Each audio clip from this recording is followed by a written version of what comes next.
6 and 5 for the parking and bike lane. 8 and 5. 8, I'm sorry, 8, yeah.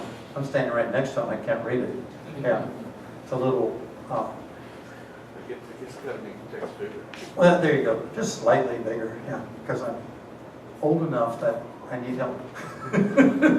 But again, we're especially wanting to get the crossings in with important transit stops, make it easy for people to get to not just the stores and so on, but to use transit effectively.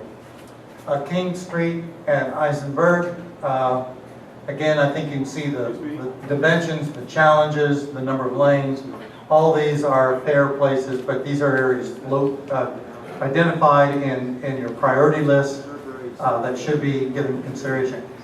Now let me give you some actual functional details of the cycle tracks. This is one in Missoula, Montana, that used to have 4 lanes, 4 travel lanes. So when we go to create the cycle track, the sidewalk was already in place, and all we did, we added this whole area here that used to be parking, and now the parking's out here. Same thing was done on the other side.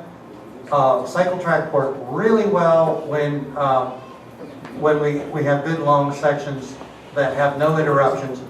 But notice what we do when we get to the actual intersection. We bring the cyclist out to where they can see traffic, traffic can see them, and so on. This is a one-direction cycle track.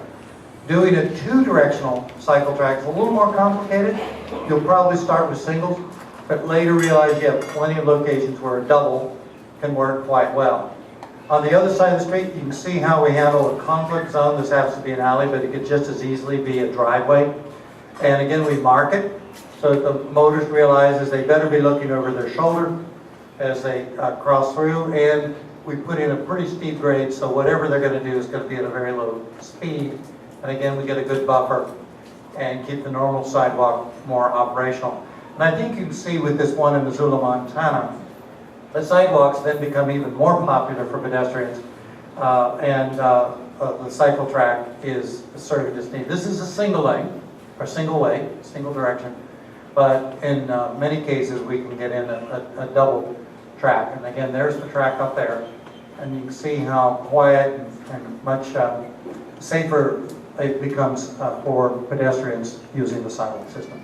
Another cycle track, this one in MIT in Cambridge.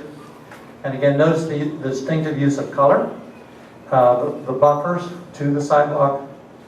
And another one, this one in Vancouver, British Columbia.